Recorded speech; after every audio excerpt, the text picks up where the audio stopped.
बच्चों, welcome back to my YouTube channel learning student. स्वागत है आप सभी लोग का हमारे इस यूट्यूब चैनल पे।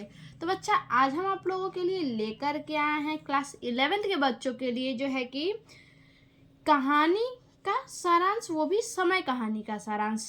ये कहानी किसके द्वारा लिखा गया है? तो ये कहानी जो है कि यशपाल जी के द्वारा लिखा गया है।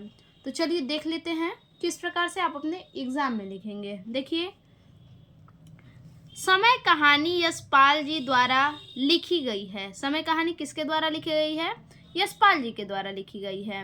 समय कहानी की कथा वस्तु एक ऐसे व्यक्ति पापा से जुड़ा है। इसका कथा वस्तु किससे जुड़ा है? तो एक ऐसा व्यक्ति है जिसे पापा नाम दिया गया, पापा की संज्ञा दी गई है।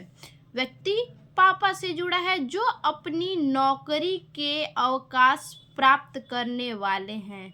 नौकरी से क्या, रिटायर होने वाले हैं, अवकाश प्राप्त करने वाले हैं। इनका विचार है कि अवकाश प्राप्त करने के बाद, पापा का क्या विचार है कि जब ये अवकाश प्राप्त कर लेंगे तो जीवन अत्यंत सुखद और आरामदायक होता है।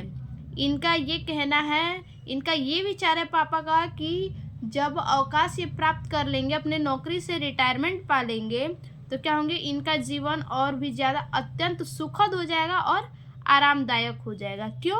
क्योंकि कहीं भी आने जाने और किसी से मिलने जुलने का पर्याप्त अवसर रहता है। अब तो रिटायर हो जाएंगे भाई, अवकाश में हो जाएंगे, अब करने क्या है घर पे, कुछ नहीं, तो क्या है, किसी से भी मिलने जुलने घूमने फिरने जा सकते हैं।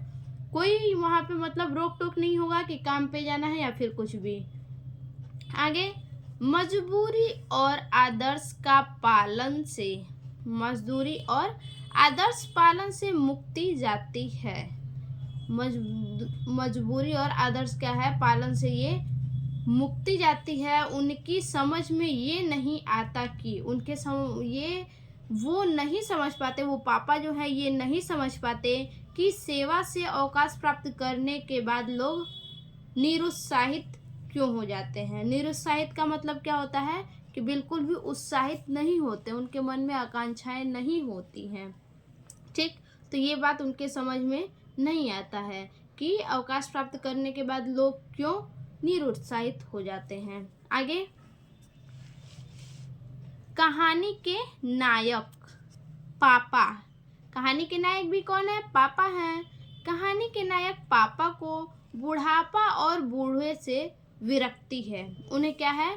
बुढ़ापा से और बूढ़ों से विरक्ति है। मतलब उनके मन में ऐसा होता है कि क्या वो हमेशा यंग दिखें इस प्रकार से, इसलिए उन्हें बुढ़ापा और बूढ़ों से क्या होता था? विरक्ति होती थी। अतः अपने लिए स्वयं चिंतित रहते थे कि कोई उनके व्यवहार व वेशभूषा से उन्हें बूढ़ा न समझे।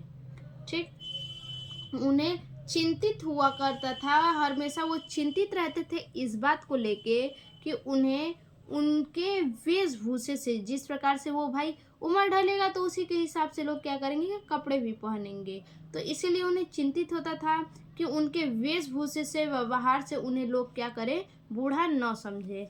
यही कारण था कि वह हमेशा अपनी पत्नी को साथ लेकर बाजार जाते। देखिए, वो अपनी पत्नी को क्या करते थे, हमेशा साथ में बाजार लेके जाया करते थे। कभी वो क्या करते थे, अकेले नहीं जाते थे, हमेशा अपनी पत्नी के साथ जाते थे। ऐसे क्यों? क्योंकि लोग उन्हें क्या समझेंगे, बिल्कुल अभी भी वो क्या है, यंग है, बिल्कुल नौजवान है, लोग उन्हें बूढ़ा न समझे, इसलिए वो अपनी पत्नी को लेके जाते थे। आगे, और अपनी छड़ी कभी भी बाजार जाते समय हाथ नहीं लगाते थे। देखिए, इनकी जो छड़ी थी, वो जब ये बाजार जाते थे अपनी पत्नी के साथ, तो क्या छड़ी लेकर के नहीं जाते थे, जिससे कि छड़ी लेके जाते तो लोग पता लगा लेते हैं, मतलब कह देते क्या है, ये बूढ़े हो चुके हैं। पत्नी के साथ न होने पर किसी न किसी लड़के अथवा लड़की को ही लेकर बाजार घूमने निकलते थे। देखिए, जब इनकी पत्नी नहीं रहती थी, ठीक, जब इनकी पत्नी नहीं रहती थी तो ये क्या करते थे, अकेले बाजार में नहीं निकलते थे, या तो अपने लड़के को साथ लेकर या तो फिर अपनी लड़की को साथ लेकर के बाजार में घूमने निकलते थे, अकेले नहीं निकलते थे। क्यों? क्योंकि अकेले निकलेंगे तो छड़ी लेके निकलना पड़ेगा सहारा के लिए, इसीलिए छड़ी न लेकर के अपने लड़के या लड़की को लेकर ही निकलते थे पत्नी के न रहने पर। लेकिन वह स्थिति अधिक समय तक नहीं रहती, लेकिन वो जो स्थिति थी उनकी साथ में ले जाने का किसी न किसी को, तो वो स्थिति अब अधिक समय तक नहीं रही।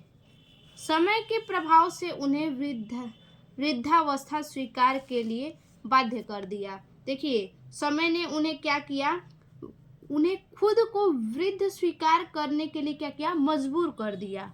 समय ने क्या किया, उन्हें मजबूर कर दिया खुद को स्वीकार करने के लिए कि वो क्या है, अब वृद्धावस्था में हो गए हैं। जब वह बच्चों के दुख से यह सुनते कि जब वो अपने बच्चों के मुख से ऐसा सुना करते थे, क्या सुना करते थे कि बूढ़ों के साथ कौन बाजार जाकर बोर होगा। ठीक, वो जब अपने बच्चों के मुंह से ये शब्द सुने कि बूढ़ों के साथ कौन बाजार जाकर बोर होगा, तो उन्हें अचानक अपनी स्थिति का, देखिए जब वो ये शब्द सुनते थे अपने बच्चों के द्वारा, तो उन्हें क्या होता था, अपनी स्थिति का बोध होता था। मतलब उन्हें अपनी स्थिति का बोध होता था कि वो अब किस स्थिति में आ चुके हैं, किस उम्र में आ चुके हैं। बच्चों को बाजार तक साथ ले जाने का रहस्य था। देखिए, जब वो बच्चों को बाजार ले जाते थे या फिर अपनी पत्नी को बाजार ले जाते थे, तो वो क्या था, उनका एक रहस्य छिपा हुआ था उसके पीछे। देखिए, हर काम के पीछे कोई ना कोई कारण होता है। ठीक, तो यहाँ भी क्या था, उनका रहस्य छिपा हुआ था। बच्चों को साथ में ले जाना या फिर पत्नी के साथ में बाजार जाना, तो ये उनका रहस्य था।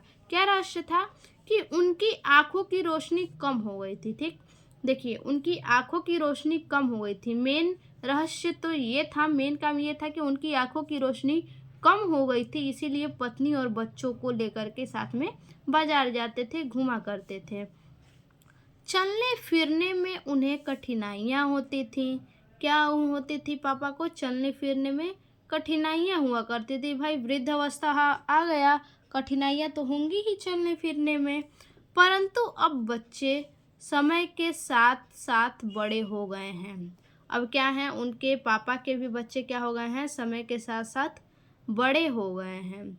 बड़े बच्चे हो गए तो अब वृद्ध के साथ वो लोग जाना पसंद नहीं करते हैं। उन्हें क्या होता है, गिल्ट फील होता है। आजकल के बच्चों का यही है कि वृद्ध लोगों के साथ कहीं जाना पसंद नहीं करते हैं। ठीक, अब उन्हें बूढ़े पापा के साथ बाजार जाना अच्छा नहीं लगता। ठीक, उन्हें गिल्ट फील होता था अपने बाप के साथ बाजार जाने में, अपने पिता के साथ बाजार जाने में उन्हें अच्छा नहीं लगता था।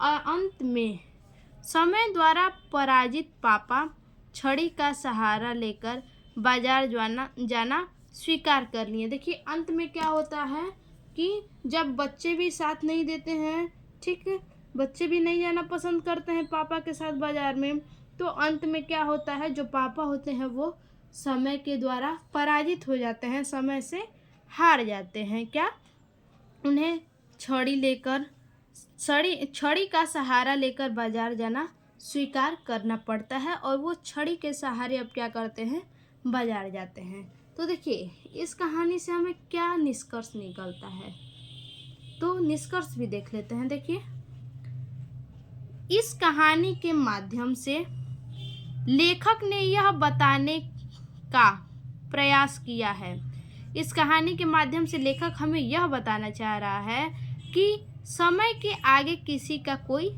अधिकार नहीं चलता। समय अपने हिसाब से ही चलेगा। समय के ऊपर डिपेंड करता है कि समय किससे क्या करवाएगा।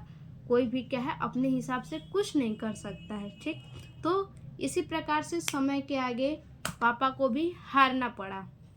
तो यही है हमारा समय कहानी का सारांश। फिर से मिलते हैं कैसे और नए वीडियो में, तब तक के लिए धन्यवाद।